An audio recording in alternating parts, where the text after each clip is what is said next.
This story was kept top secret by the US military until 2004. The story itself is unbelievable, but it's the twist at the very end that you'll remember. But before we get into today's story, if you're a fan of the strange, dark, and mysterious delivered in story format, then you come to the right place because that's all we do, and we upload 3 or 4 times every week. So if that's of interest to you, please replace the like button's hand sanitizer with lubricant right before they go out to run some errands. Also, please subscribe to our channel and turn on all notifications so you don't miss any of our weekly uploads. All right, let's get into today's story. About 500 miles south of the Japanese mainland. During World War II, the Japanese put a base on this island, and they put 2 radio towers at the top of the 2 mountains on the island. These radio towers became integral to the Japanese communication and surveillance operations in the Pacific during the war. And so at that time, the island was heavily fortified with up to 25,000 troops and huge anti-aircraft guns. Because of the island's obvious strategic value to Japan, the Americans wanted to take it from them. But American military strategists advised against that, saying that any amphibious landing of this island would result in massive casualties for Americans, and the Japanese would likely just repel the attack anyways. And so the Americans decided to go with the next best thing, which was to attempt to bomb the 2 towers and cut out their communications. So in June of 1944, American aircraft carriers, which are those huge ships that planes can take off of and land on, they headed for the island of Chichijima. And once the island was completely surrounded, the Americans began launching their pilots to try to take out these towers. But the Japanese fought back in a major way. And despite taking heavy casualties on their side, they repelled every American air raid and kept them from bombing their towers. After several months of these failed missions over Chichijima, the American military leaders were incredibly frustrated. They knew this was going to be a difficult mission, but they didn't expect it to be this difficult. However, this island was so strategically important that the Americans knew they had to just keep on sending pilots in until they took out these towers. And so in September of that year, the Americans were back to planning another raid over Chichijima Island, and one of the pilots selected to go on this particular raid was a 20-year-old named George, who actually was the youngest pilot in the United States Navy at the time. But despite his age, he'd actually flown in several combat missions already and had actually been shot down already and had to eject into the ocean and was subsequently rescued. On the morning of this raid, George, along with his 2-man crew, which was his radio operator named Dell and his door gunner named Ted, they boarded the plane, and then at 7:15 a.m., George and his crew took off, along with dozens of other American aircraft that were part of this operation. George immediately climbed above 8,000 feet because that would put them outside of anti-aircraft gun range. And so the way this mission would work is all these pilots would fly over the island, and then in order to drop their bombs, they would have to dive down below 8,000 feet and then manually drop their bombs and then try to get back up above 8,000 feet and out away from the island. And so George had run missions like this before, and so he was one of the first to actually make that dive down to the island. And as soon as he went below 8,000 feet, the island just erupted with anti-aircraft gun fire. And so all these rounds are coming up, flak is popping all over the place, and George almost immediately notices the side of his plane gets hit. But the plane's stable enough that he decides he's just going to keep on diving down and complete the mission. And he's yelling back to Ted and to Dell to hold on, and they get all the way down to 3,000 feet when George releases 2 500-pound bombs that are direct hits on the radio tower he was assigned to bomb. But at this point, George's plane is now engulfed in flames. It can barely fly, and so George is again yelling at Ted and Dell to hold on. He's pulling back on the lever, and he begins to turn himself away from the tower out towards the water, and he manages to fly away from the island, but he can feel the plane starting to go down. Now, George had previously been shot down before, and what he learned from that is how important it was to fly as far away from the enemy as you possibly can before you bail out of your plane. Because if you bail too early and you land in the water right near where the enemy is, you'll just get captured. captured. And so George was holding on to that lever and keeping his plane up as long as he possibly could. And so he's flying and getting lower and lower and lower and closer to the water. And Ted and Del are yelling at him that they got to jump out. Meanwhile, outside, the other planes that had sustained damage, the other American planes, their crews are already bailing out. But George is saying, no, hold on. And he keeps going farther and farther until he's so close to the water that it's practically too late. And then he gives the order to jump out of the plane. George abandons his controls. He leaps out the door and he hits his head on the back of the plane as he leaps out. But his chute would open up right before he hit the water and it would save his life. As soon as George hits the water and he comes up for air, he's under his parachute. And so he's trying to get his parachute away to get a breath of air. He disconnects his parachute from his shoulders. He clears the parachute and he's looking around and he sees his plane that is now being flown by no one go crashing directly into the water. And so immediately he's looking around for Ted and Del's parachute to make sure they're okay, but he doesn't see any parachutes anywhere. However, George notices a life raft from his plane had miraculously just landed like 10 feet away from him. So he swims over to the life raft, he climbs inside, and once he's in there, all he's thinking about is Ted and Del. So he's yelling for Ted, he's yelling for Del, but he's not getting a response. And so George turns around in the raft. So now he's facing towards the island, and to his horror, way off on the horizon, right near the edge of this island, are Japanese patrol boats that are speeding in his direction. He knows they're coming to get him and the other people that had jumped out of these planes. And so George turns back around, he leaps onto his chest on the front of this raft, and he starts using his hands to swim as fast as he can away from this island. The whole time he's screaming out for Ted and Del in hopes he's going to find them. Little did he know that both of them had not survived the crash. One had not even jumped out of the plane and had died on impact, and the other had jumped out, but their parachute had not inflated. And so George is swimming as fast as he possibly can, and he's yelling out for Del and for Ted, and he's looking, but he doesn't hear them, he doesn't see them, and he knows that not only is he not going to find his friends, but there's just no way he's going to outswim these boats. And so at some point, he just turns around and sits in the raft, and he's looking towards these patrol boats, and he knows that at some point they're going to come up here and they're going to capture him.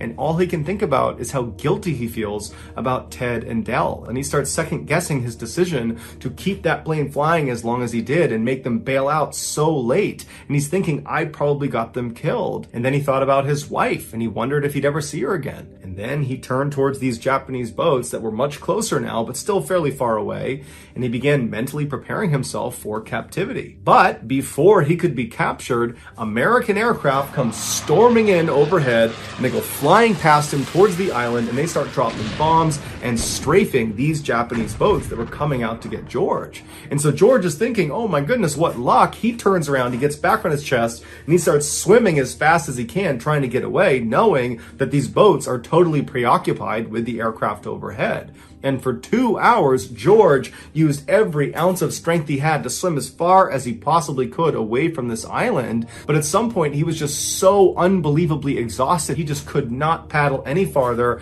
And so he's just laying on this raft when he hears the sound of something coming out of the water, and he turns and he sees the periscope of an American submarine coming out of the water. And seconds later, the crew of this American submarine comes right up alongside him. They grab him out of the raft, they put him in the submarine, and he was saved. Besides George, Ted, and Del, there were 8 other American airmen that had to bail out of their aircraft because they were badly damaged following this raid.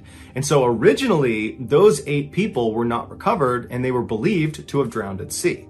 But that actually was not true. The US government figured out fairly quickly what happened to them, but the details of what happened to them were so gruesome, the government decided they did not want to tell anyone. They especially didn't want to tell the parents and loved ones of these 8 airmen because they believed if they heard the true account, that would be too traumatic for them. And so they made the details of these 8 deaths totally top secret. But 60 years later, in 2004, an author named James Bradley discovered transcripts from a post-World War II Japanese war crimes trial held in Guam, where Japanese military leaders confessed to what they did to these 8 captured Americans. This is the true account. Unlike George, these 8 other airmen bailed out almost immediately after they got out over the water. And so that placed them in the water very close close to the island. And so before the American aircraft could come in and save the day, like they did with George, these 8 airmen were scooped up by the Japanese and brought back to the island. The Japanese soldiers on this island for the past several months have been getting constantly bombed by American aircraft, inflicting a very high casualty rate. And so these soldiers hated the Americans and they wanted revenge against the Americans. And so suddenly you have these 8 American prisoners on this island with no one to protect them. And so what do you think happens? The Japanese decide they're going to exact their revenge on these 8 men. Within 24 hours of being captured, the 8 men were kind of huddled up in one section of the island when one of them, Marv Mershon, who was 19 from Long Beach, California, was grabbed by a Japanese commander, stood up and moved to the central area within their military camp, and they tied him to a tree. And this commander encouraged all of the other soldiers to beat and kick Marv. And so all day long, soldiers were coming up and just beating the crap out of Marv, and Marv is tied to the tree. He can't do anything. And these 7 other prisoners are forced to just watch because they can't do anything. And so that night, the same commander comes back and he unties Marv from the tree, and he tells these 7 other prisoners to stay where they are. And this commander and several other Japanese soldiers, they take Marv and they march him away from the group into the jungle, and they march him over to this freshly dug grave. And standing next to the grave that Marv would have seen is this Japanese soldier carrying a sword. And so Marv is told to walk up to the edge of this grave. They tell him to kneel down in front of this grave, and they let him smoke a final cigarette. And apparently Marv very calmly smoked the cigarette, and when he was done, the man with the sword put a blindfold on Marv and then told Marv to extend his neck. And as soon as he did, he was beheaded. Afterwards, they buried him inside of this grave. That night, one of the high-ranking Japanese generals on the island, a man named Yoshio Tachibana, who was an alcoholic and was notorious for his sadistic tendencies with prisoners, he was sitting around drinking, having a good time, when he decided that his soldiers, they needed to prove they had what he called the fighting spirit. And the only way they could show they had this fighting spirit was by consuming human flesh. And so Tachibana ordered his soldiers to go exhume Marv from his shallow grave, and then Tachibana sent over one of his surgeons, and he told him to remove Marv's thigh. So the surgeon goes over, he surgically removes Marv's thigh, he gives it to one of the cooks, and the cooks, they make this huge meal using Marv's thigh, and they serve it to Tachibana and his other high-ranking officers and some soldiers.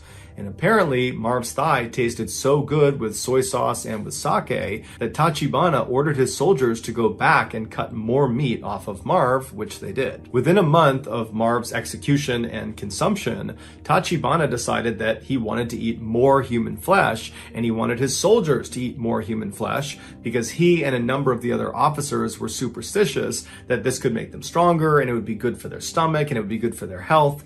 And so they decide they're going to kill more of the American prisoners and eat them. And so they brought these 7 remaining American prisoners out to the rifle range, and once they were all out there, one of the Japanese officers grabbed 25-year-old Floyd Hall from Missouri. They pulled him out of the group and they walked him over to the middle of this range and they tied him to a wooden stake in the ground. And once he was in place, Tachibana, who was there, he ordered the other Japanese soldiers to work on their bayonet work on Floyd Hall. And so one by one, these soldiers would go up and plunge their bayonets into Floyd Hall's chest, into his stomach, until he ultimately died.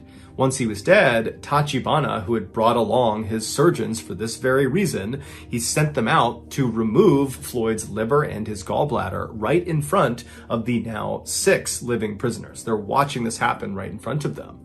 And then once his liver and gallbladder have been removed and wrapped in cellophane paper to preserve them, these surgeons walked back and stood on the edge because they knew this was not the last execution of the day.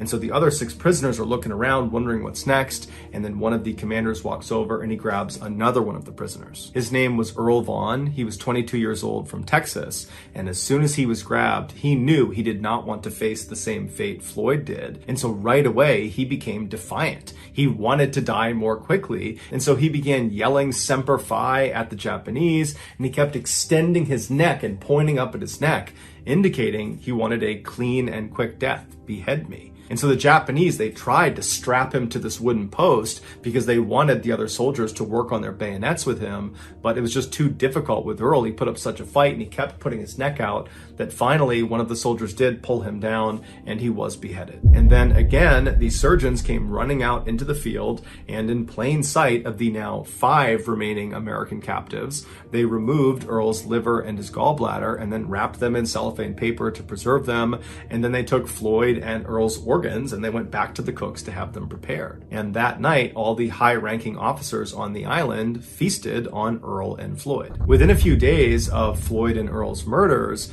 the other 5 captives were also executed in a similar fashion, one by one, in front of their comrades. And 2 of those remaining 5 were also consumed. And unfortunately, one of those 2 was not executed beforehand. Instead, they had pieces of their body surgically amputated, and then those pieces would get cooked and eaten. And when they were done eating them, they would just come back and cut off more and more and more until there was nothing left to eat. And at that point, that prisoner was executed. They did this in order to keep their meat fresh. After the war was over, 34 Japanese soldiers, including General Tachibana, were tried for war crimes for their atrocities they committed against these 8 prisoners of war.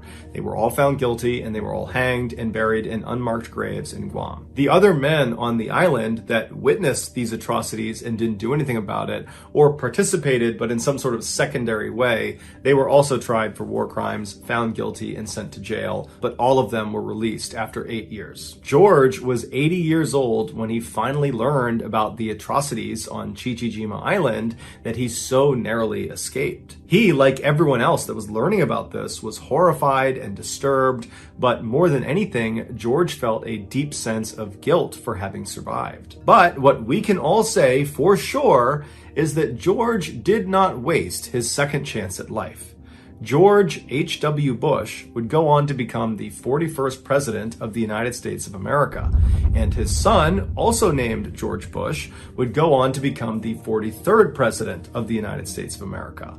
2 world leaders who would change the course of history forever, who never would have been if George Sr. had bailed out of that plane near Chichijima Island just a few seconds earlier. Think about that. So that's going to do it, guys. If you found the secret in today's episode, let us know in the comments section what it is and where you found it. So give us the timestamp. And if you're the first to do that, we'll pin you at the top of the comments section. If you got something out of today's episode and you haven't done this already, please replace the like button's hand sanitizer with lubricant right before they head out to do some errands. Also, please subscribe to our channel and turn on all notifications so you don't miss any of our weekly 3 or 4 video uploads. We are now selling merch like this flannel, like this hat, and you can buy some of your own at shopmrballin.com. You can also check out our Instagram page called Shop Mr. Ballin. If you want to get in touch with me, you can direct message me on Instagram or on Twitter. My username on both platforms is the same. It's JohnBallin416. I also have a ton of content over on TikTok where my username is Mr. Ballin. I also have a second YouTube channel called Mr. Ballin Shorts, where I post random short videos and lost episodes. If you have a story suggestion, please submit it to our subreddit just called Mr. Ballin. It's linked in the description below. So whether I see you on Instagram, Twitter, TikTok, Reddit, YouTube, or some combination, just know that I really appreciate your support. And until next time, that's going to do it. See ya.